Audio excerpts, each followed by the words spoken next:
இந்த தீபாவளி சீரீஸில் இன்றைக்கி நம்ம பார்க்க போகிற ஸ்வீட் மோத்திச்சூர் லட்டு.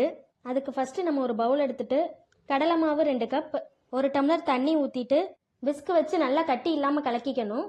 அப்புறம் ஒரு பேன் எடுத்து ஆயில் ஊற்றிட்டு எண்ணெய் சூடாகவும் கலக்கி வச்சிருக்கிறத அப்படியே ஊற்றி பொரிச்சு எடுத்துக்கலாம். பொரிச்சு எடுத்தது நல்லா ஆறவும் குட்டி குட்டியாக உடச்சி மிக்சி ஜாரில் போட்டு இந்த மாதிரி உதிரி உதிரியாக அரைச்சிக்கணும். அப்புறம் சக்கரை பாகு ரெடி பண்ணணும்.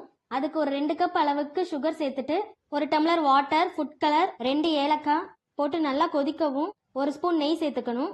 கொஞ்ச நேரம் நல்லா கிண்டி விட்டுட்டு ஸ்டவ்வை மீடியம் ஃப்ளேமில் வச்சுட்டு அரைச்சி வச்சிருந்த பூந்தியை ஆட் பண்ணிக்கலாம். கொஞ்ச நேரம் இந்த மாதிரி நல்லா கிண்டி விட்டுட்டே இருக்கணும். ஒரு 5 நிமிஷம் கழிச்சு ஸ்டவ் ஆஃப் பண்ணிடலாம். கொஞ்சம் ஆறவும் 1 ஸ்பூன் நெய் சேர்த்துட்டு தேவைக்கு ஏற்ற மாதிரி அளவில் உருண்டை பிடிச்சு எடுத்துக்கிட்டா டேஸ்டியான மோத்திச்சூர் லட்டு ரெடி ஆயிடுச்சு. அவ்வளோதாங்க, ரொம்பவே ஈஸியாக வீட்டிலே பண்ணிடலாம். ரொம்பவே சாஃப்டாகவும் டேஸ்டியாகவும் வந்திருக்கு. இந்த வீடியோ உங்களுக்கு பிடிச்சிருந்தா லைக் பண்ணிவிட்டு உங்கள் ஃப்ரெண்ட்ஸுக்கு ஷேர் பண்ணுங்கள். தேங்க்ஸ் ஃபார் வாட்சிங். டடா.